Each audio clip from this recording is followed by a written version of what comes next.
नमस्कार. मी योगेंद्र सिंह हरिसिंह ठाकूर.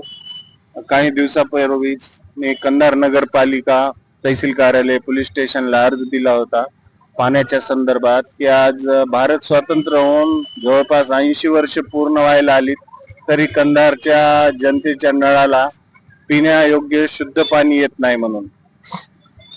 तर त्याच निमित्ताने आज 24 तारखेचा मी अर्ज दिला होता. आज सकाळी 10:30 ला पुन्हा एकदा सर्व ऑफिसला अर्ज देऊन मी इथं उपोषणाला बसलेलो आहे.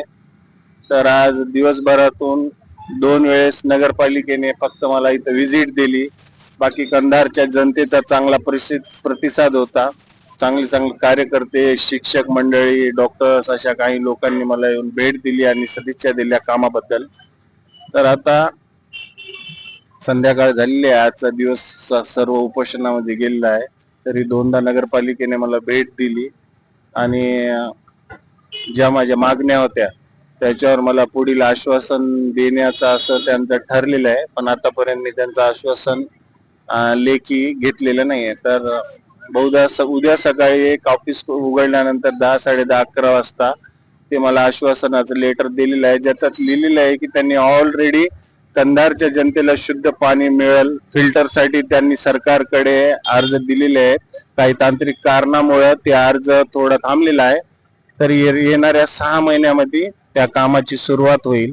आणि त्याच सोबत ह्या ड्युरेशन मध्ये जे आता पाण्याची जी परिस्थिती आहे, जी गुणवत्ता एवढी डाऊन झालेली आहे, ती तात्काळ सुधारण्याची त्यांनी मला आश्वासन दिलेलं आहे.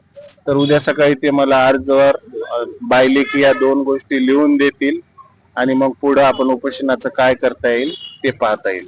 धन्यवाद. शहरातील मूलभूत गरजांसाठी आमचे मित्र योगेंद्र सिंह ठाकूर उपोषणाला बसले आहेत. नगरपालिकेकडनं एक माफक अपेक्षा होती की कंधार शहरामध्ये शुद्ध पिण्यायोग्य पाणी पुरवठा केला जाईल, परंतु कंधार शहरामध्ये पिण्यायोग्य शुद्ध पाणी पुरवठा केला जात नाही. उपोषणकर्त्यांनी सांगितल्याप्रमाणे स्वातंत्र्य होऊन 80 वर्ष झाले. 80 वर्षामध्ये या नगरपालिका प्रशासनाच्या वतीने शुद्ध पाणी सुद्धा पाजवता आले नाही. या संदर्भात उपोषणाला बसावं लागते ही मोठी खेदाची बाब आहे. प्रशासन निगरगठ्ठ झालेला आहे. जनतेच्या मूलभूत सुविधा, रस्ता, नाली, पाणी या सुद्धा बेसिक सुविधा सुद्धा पुरवता येत नसतील तर हे निषेधार्ह आहे.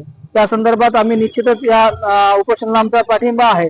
आणि या उपरही या प्रशासनाच्या वतीने काही उपाययोजना केली नसेल तर यापेक्षा तीव्र आंदोलन आम्ही या ठिकाणी करू. रस्ता रोको असेल, अन्य ज्या लोकशाहीच्या मार्गाने जे आंदोलन करता येईल, या नागरिकांना सुविधा उपलब्ध व्हावी यासाठी आम्ही निश्चित करू.